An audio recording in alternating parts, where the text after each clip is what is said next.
Part 1, the forgotten system that once fed civilizations. In 475 BC, a Chinese fish farmer named Fan Li wrote down a method that would help feed civilizations for the next 2,000 years. In his treatise, the Yang Yu Jing, he described a system so efficient that a single pond installation could produce extraordinary amounts of protein in a very small space. Once built, it could keep feeding a family for years without purchased feed, without outside dependence, and without forcing them to rely on unstable systems around them. That is what makes this story so striking. This was not a fragile technique that disappeared after one dynasty or one generation. It survived wars, empires, and upheaval because it was simply too useful to lose. And yet in America, most people have never even heard of backyard pond aquaculture, a food system that fed human beings across vast stretches of history was pushed so far out of view that it now feels almost unbelievable. But that silence did not happen by accident. It happened because some knowledge is powerful precisely because it makes people less dependent. Part 2. How ancient farmers discovered the edible pond. Long before this system was written down, it began with something much simpler: people paying attention. Around 3,500 BC, during the Neolithic period along China's Yellow River, farmers noticed that when seasonal floods pulled back, fish were often left behind in low-lying patches of land. Carp became trapped in those shallow depressions, still alive, still thriving, waiting there like an answer, hidden in plain sight. So people did what the most important agricultural breakthroughs often begin with. They observed, then worked with what the land was already trying to do. If those depressions were dug a little deeper and the edges reinforced with clay, the fish stayed. They survived, they reproduced, and whenever food was needed, they could be harvested directly from the water. This was not farming in the industrial sense. It was not domination, control, or machinery. It was partnership. It was the quiet realization that the land itself had already offered a pattern, and all people had to do was recognize it. By the Shang dynasty around 1600 BC, this relationship had already become more structured. Oracle bone inscriptions referred to what was described as fishing in the garden, something archaeologists now understand as managed fish ponds integrated into agricultural land. In other words, this was no random survival trick.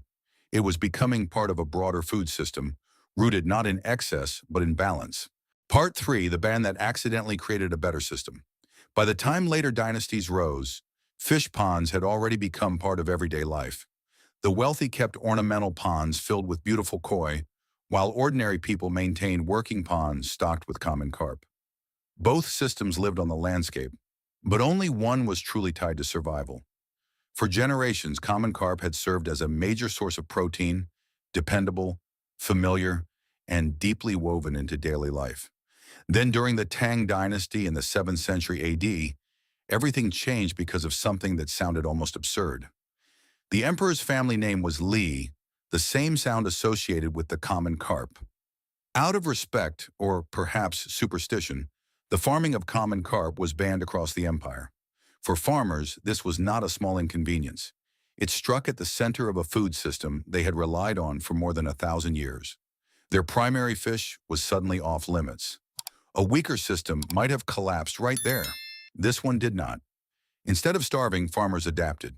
They began raising multiple species in the same pond, with each one occupying a different ecological role. Mud carp fed on bottom sediments. Silver carp filtered algae in the middle waters. Grass carp consumed plants at the surface. Bighead carp fed on zooplankton. What emerged was something more advanced than the old model. A layered, self-regulating ecosystem where species did not compete against one another, but supported the productivity of the whole pond. There was less waste, less conflict, and more output than before. By accident, a ban had forced the creation of the world's first true polyculture system. If one imperial ban almost erased the old system, how did it end up making that system stronger than ever? Part 4. Why this knowledge vanished in America. By the time European travelers began documenting Chinese innovations in the 1200s, village fish ponds had become so widespread that chroniclers described them as one of the defining features of the landscape. Some of those ponds had already been producing food for centuries. They were still yielding thousands of pounds of protein year after year, and no one was pouring in purchased feed to keep them alive. The ponds sustained themselves because the system had been designed around living relationships, not constant outside inputs. And yet that closed-loop ecosystem never truly made its way into America in any meaningful form.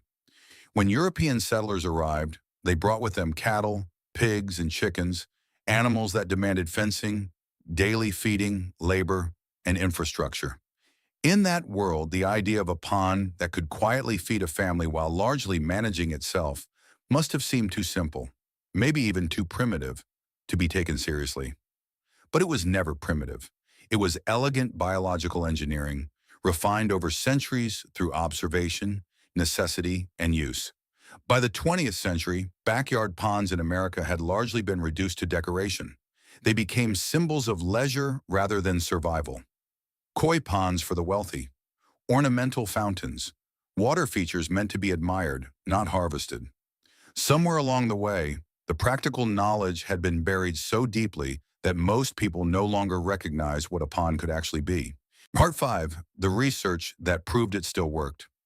That buried knowledge almost stayed buried. But in the 1960s, as early concerns about food security began to surface, a small number of researchers looked back at those older Chinese methods and asked a question that should have changed everything. At Auburn University in Alabama, fishery scientists led by H.S. Swingle began testing pond systems inspired by ancient polyculture principles. They were not building massive industrial operations. Some of their ponds were as small as 1,000 square feet, about the size of a modest above-ground pool. Into those ponds, they introduced native species such as channel catfish and bluegill, applying techniques that echoed what had been practiced centuries earlier. What they found was difficult to ignore. The Auburn researchers documented yields of up to 350 pounds of fish from ponds of just 1,000 square feet when managed with basic fertilization. That number becomes even more striking when placed beside the standard system people were taught to trust. A quarter acre of cattle pasture produces about 200 pounds of beef per year, and it does so only with continuous feed, veterinary care, and far more infrastructure. These small ponds were producing nearly double the protein while using a fraction of the space and requiring almost none of the industrial burden that modern meat systems depend on. The evidence was there. The results were published, and for a brief moment, it seemed possible that this old knowledge might finally return. Part 6. Why no one wanted this to spread. But that moment never became a movement. The studies were published, the numbers were real, and a few permaculture enthusiasts took notice. Yet the momentum stopped almost as soon as it began.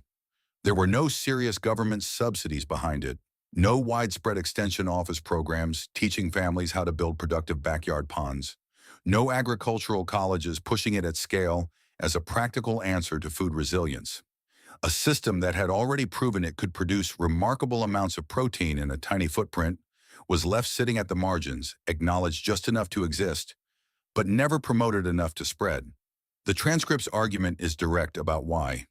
The moment you build a productive pond in your own backyard, you begin stepping outside the industrial meat system.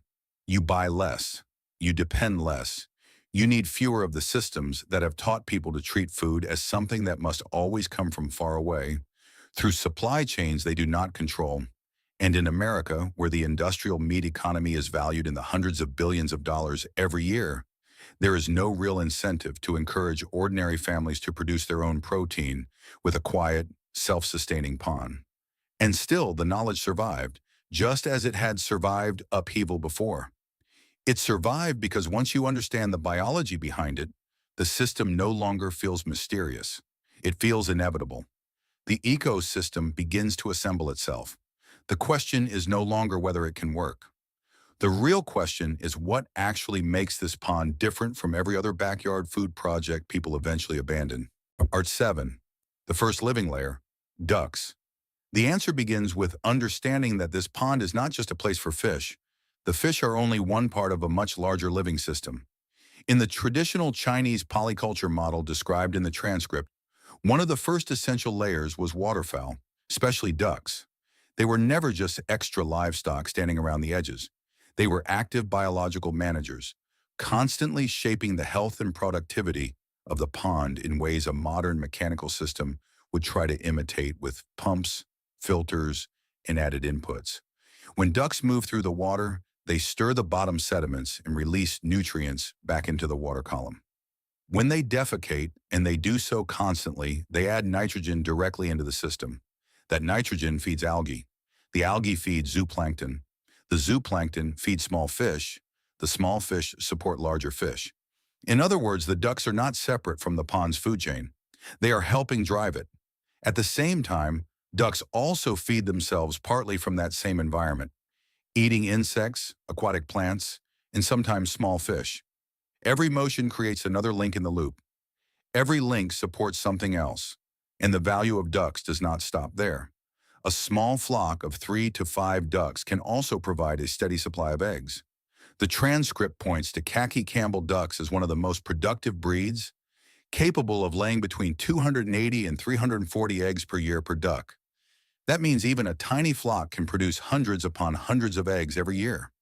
Research cited in the source also notes that ducks with access to pond ecosystems can forage up to 30% of their nutritional needs from insects, aquatic plants, and other small organisms, cutting feed costs while making the entire system more efficient.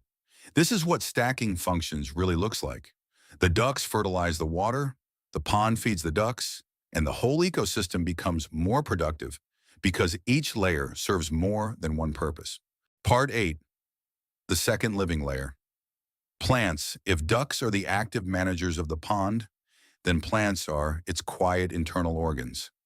In the system described by the transcript, aquatic vegetation is not there for beauty alone. It is not decoration placed around the edges to make the water look more complete.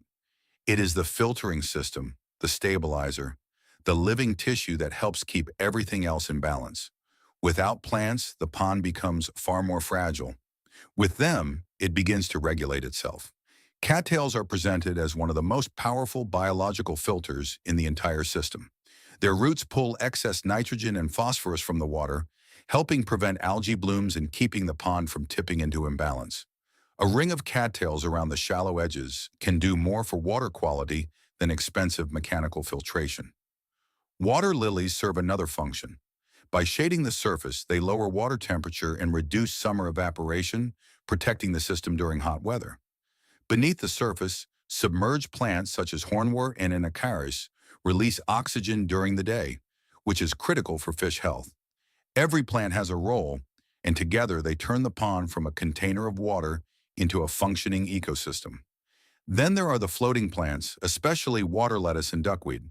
The transcript emphasizes how efficiently they absorb nutrients, so efficiently that similar plants are even used in wastewater treatment systems. Duckweed in particular is described as remarkable because under ideal conditions, it can double its biomass in less than 48 hours. And because ducks will eat it as quickly as it grows, it becomes a self-renewing food source that costs nothing to maintain.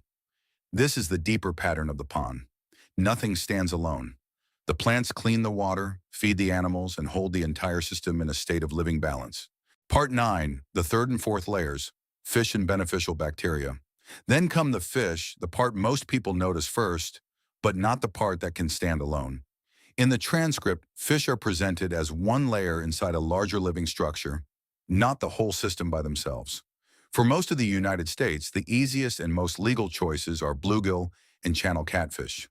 Bluegill grow more slowly, but they require almost no care.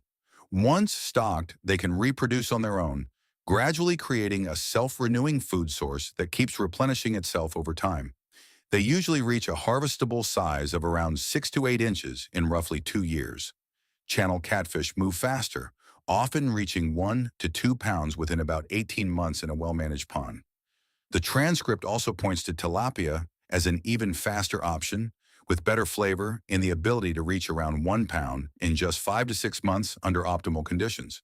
In a small pond stocked with 50 tilapia fingerlings, that can mean 40 to 50 pounds of harvestable fish in a single growing season. But this is also where the system meets regulation. Tilapia are illegal in some states because they can become invasive in warm climates, which is why the source emphasizes checking local regulations before buying them. Even inside a system built around independence, the choice of species still matters. And beneath all of it, invisible but essential, are the beneficial bacteria. These are the hidden workers that convert fish waste ammonia into nitrites and then into nitrates that plants can absorb. This nitrogen cycle is the backbone of the entire pond. It is what turns waste into fertility and disorder into balance. Once that cycle is established, the pond begins doing what industrial systems constantly struggle to imitate. It starts regulating itself. You are no longer forcing production through inputs and control. You are watching a living system hold itself together through biology. If that is true, then the next question becomes impossible to avoid. What does it actually take to build one from scratch? Part 10. The real cost and the best place to build it. At this point, the transcript turns from theory to something much more practical. If a family-scale pond can really function as a long-term protein system, then the obvious question is cost, and the answer is strikingly modest. According to the source, building a homestead-scale pond system usually costs around $400 to $600 in total, depending on whether you dig it by hand or rent equipment. That estimate includes roughly $150 to $300 for an EPDM rubber pond liner, $20 to $50 for fingerlings, $30 to $60 for ducklings, and another $50 to $100 for plants and minor supplies. Compared with years of buying meat at store prices, the contrast is difficult to ignore. But the location matters just as much as the budget. The source stresses that the best spot is one that receives at least 6 hours of sunlight a day, but not relentless full sun from morning to evening, which can overheat the water. It should also be the lowest point on the property, the place where water naturally wants to collect after rain. That detail is more important than it first sounds. The whole logic of this system is to work with the land instead of fighting it. If you build against the natural contours of the property, then erosion, drainage, and water management become constant problems. If you build where the land already gathers water, the system begins with the landscape on your side. A productive pond is not just something you install. It is something you place where nature is already trying to help you. And once that place is chosen, the next step is to shape it correctly, seal it properly, and begin bringing the system to life in the right order. Part 11. How to dig, seal, and bring the pond to life. The build itself is surprisingly straightforward, which is part of what makes the whole system feel so powerful. For a family-scale setup, the transcript recommends a pond roughly 10 feet by 15 feet with a depth of 4 to 5 feet at the center. Around the edges, you create a shallow shelf about 1 foot deep and 2 to 3 feet wide. That outer shelf becomes the marsh zone where plants can root and filter the water, while the deeper center gives fish a place to retreat during extreme heat or cold. It is a simple shape, but every part of it serves a purpose. How you seal the pond depends on the soil. If the land is rich in heavy clay, the traditional method can still work. Line the pond with about 6 inches of wet clay, compact it by walking on it, and let it cure. This is an old technique that has worked for thousands of years. If the soil is sandy or rocky, the transcript recommends using an EPDM liner instead. These liners usually last 20 to 30 years and cost about $1 to $2 per square foot. Once the structure is ready, the pond is filled with water. If that water comes from a chlorinated municipal source, it should sit for a week so the chlorine can dissipate. If the water comes from a well or from rain, the system can be stocked right away. But life is not added all at once. The sequence matters. First come the plants. Cattails and irises go onto the shallow shelves. Submerged plants like hornwort go into deeper sections. Floating plants such as water lettuce or duckweed are added to the surface. Then the pond is left alone for 2 to 4 weeks so roots can establish themselves and beneficial bacteria can colonize the surfaces. After about a month, the ducks are introduced, ideally 2 to 5 for a small pond. The water may cloud slightly as they stir the bottom, but the transcript makes clear that this is normal. It is not a sign of failure. It is the ecosystem waking up. After another month, the fish are added at about 50 fingerlings per 1,000 gallons of water. Then they disappear into the depths, and for a while, all you can really do is trust that the system is beginning to organize itself. Part 12. What happens in the first 3 years? What makes this system feel almost unreal is how little happens on the surface at first. After the fish are stocked, the transcript says the first 6 months are defined less by action than by restraint. You do not rush to interfere. You do not start creating elaborate feeding schedules or trying to force results. Instead, you watch the ducks, keep an eye on water clarity, remove excess duckweed if it begins smothering the surface, and top off the pond during dry spells. That is essentially it. The pond is not failing because it looks quiet. It is doing exactly what it is supposed to do. It is finding its balance. By around month 6, you begin to notice signs that the system is truly alive. The fish become more visible now. Flashes of movement and silver appearing where before there had only been stillness. They are growing. By the end of the first year, depending on the species, many of them are approaching harvestable size. The ducks begin laying eggs within 5 to 6 months, and even a small group can produce an astonishing amount.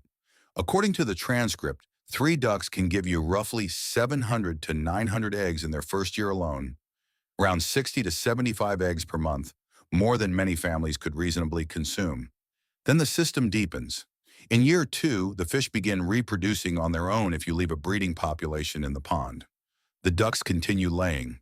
The plants continue filtering. What began as a build project slowly becomes something else entirely, something less mechanical and more alive. By year 3, you are no longer really managing a project. You are harvesting from an ecosystem that has woven itself into your land. It is no longer a setup you maintain from the outside. It has become part of the place itself. But what happens when winter arrives, when the water freezes, and that quiet abundance has to survive the coldest test of all? Part 13, Winter, Legal Limits, and What Most People Never Hear. This is the part most backyard pond guides tend to skip because it is where the dream meets the real world. What happens when winter comes? According to the transcript, if you live in a northern climate where ponds freeze over, your fish can still survive beneath the ice as long as there is a small opening for gas exchange. A simple pond de-icer, costing around $40, can keep that opening clear through the coldest months. Bluegill and catfish can enter a dormant state in cold water and remain alive under the ice for long stretches. Tilapia are different. They cannot tolerate water below 50 degrees Fahrenheit, which means they must either be harvested before winter or brought indoors. The ducks, however, are described as cold hardy. They can continue laying even through winter if they are given basic protection from the wind. The transcript keeps that solution simple too. A basic 3-sided coop with straw bedding is enough. Once again, the pattern is the same. This system does not depend on elaborate infrastructure. It depends on understanding what each part of the ecosystem actually needs and meeting that need without excess. Then comes another detail most people never hear. In most states, according to the source, ponds under 1 acre usually do not require permits or government approval. In practical terms, that means you are often simply collecting and managing rainwater on your own property. The main legal issue is not the pond itself, but the species you choose to stock. Tilapia may be banned in some places, while catfish and bluegill are legal in most of the country. So before buying fingerlings, the transcript advises checking your state's fish and game website. But the larger point remains. In most cases, you do not need to ask anyone's permission to build the foundation of this system. Part 14, The Quiet Meaning of Independence. This is the truth the transcript keeps returning to, and it is bigger than fish, ducks, or even food itself. What Fan Li understood more than 2,000 years ago was not just how to raise protein in water. He understood that a living system, once established, could free a family from forms of dependence that most people eventually come to accept as normal. You do not need endless supply chains. You do not need to hand over your peace of mind to markets, shortages, or rising prices. What you need, the source argues, is water, sunlight, a hole in the ground, and enough patience to let biology do what it has always done. That is why the ending of the transcript does not feel like a gardening tip. It feels like a vision of another way to live. 10 years from now, it says, your neighbors may be anxious about food prices, shortages, and instability. But you will walk out to your pond, cast a line, pull up a healthy fish, gather a basket of warm eggs, and feel something most people have forgotten even exists. Not comfort in the shallow sense, not convenience, something deeper, sovereignty, the quiet kind, not the loud kind, the kind that does not need to announce itself because it is already real. And that may be the deepest power of this system. It cannot be reduced to one more backyard project or one more self-sufficiency trend. In the transcript's framing, it is a form of independence built so directly into the land that it no longer feels borrowed from anyone else. It feels earned. It feels rooted. It feels like recovering a piece of human knowledge that should never have been forgotten in the first place.